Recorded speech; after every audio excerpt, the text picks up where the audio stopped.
राजेश भाई, मैं एक और बात जानता हूं, आप अगर हमारी मांगा ने लेके मुख्यमंत्री जी दौरे जाओगे, हमारी आवाज न उठाओगे, भाई साहब हमारी मांग पूरी होंगी।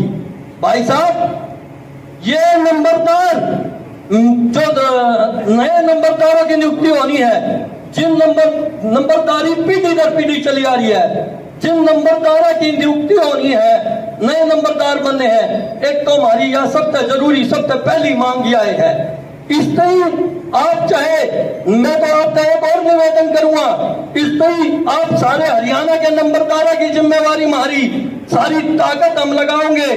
आप सिर्फ हमने स्टेज पे मुख्यमंत्री ने लाके आड़े और एक काम कर दियो, आड़े नंबरदारा की सभा करा दियो, नंबरदारा का सम्मेलन बेशक आप भाद्रगढ़ की आइयो, तन मन धन से आपके साथ रहेंगे हम। भाई साहब दूसरी जो नंबरदारा का भत्ता बढ़ना है, उसमें भी आपने मुख्यमंत्री जी से बात करनी है। मैं ये जानता हूं भाई साहब, आपकी ताकत है, आप बहादुरगढ़ के बहादुर विधायक हो, और मेरे मन के अंदर सबसे बड़ी बात क्या है कि आप मुख्यमंत्री जी के इस हरियाणा में सबसे नजदीकी हो। अगर आप हमारी मांगे रखोगे तो हमारी मांगे नकारी नहीं जाएंगी। यो इन नंबरदारा का आपके ऊपर विश्वास है। मेरा आपसे बहुत दिल से निवेदन है, नंबरदार जो है सरकार के और नंबरदार जनता के बीच की आपकी कड़ी है।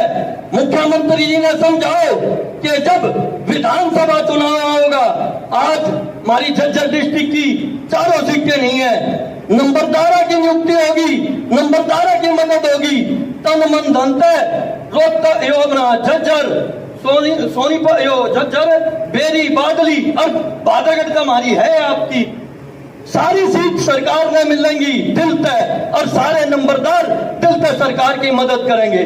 लेकिन आपने हमारी मांगों को बड़े जोर शोर से विधानसभा में मार दो रहे, आपके सिवाय कोई रास्ता नहीं है। इस करके हमने आप याद करो, हमने आप पे अंधा विश्वास है कि हमारी जो मांगे हैं, जो हमारी समस्या है, उन्हें आप पूरा कर सको।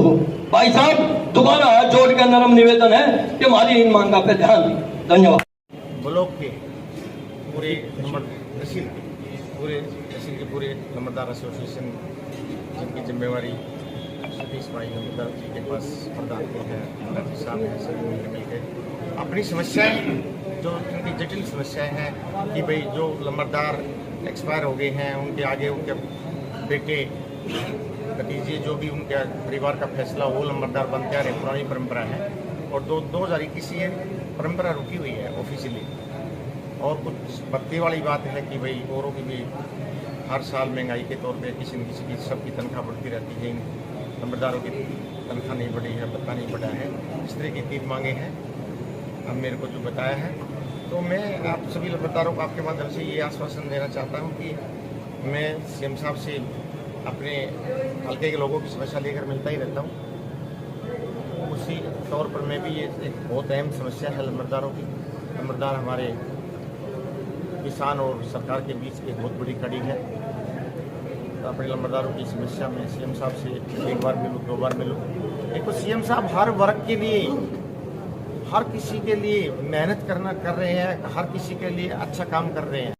ब्लॉक के पूरे तहसील के पूरे नंबरदार एसोसिएशन, जिनकी जिम्मेवारी सतीश भाई नंबरदार जी के पास प्रदान की है, राजीव साहब हैं, सभी मिलकर अपनी समस्याएं जो उनकी जटिल समस्याएं हैं कि भाई जो नंबरदार एक्सपायर हो गए हैं, उनके आगे उनके बेटे भतीजे जो भी उनके परिवार का फैसला वो नंबरदार बनते आ रहे, पुरानी परंपरा है।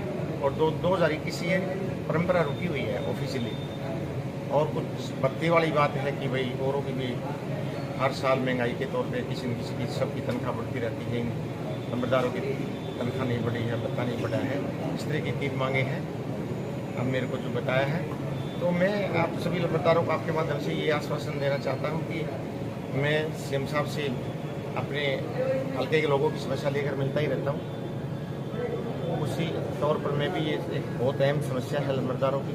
नंबरदार हमारे किसान और सरकार के बीच एक बहुत बड़ी कड़ी है। तो अपने नंबरदारों की समस्या में सीएम साहब से एक बार मिलूँ, 2 बार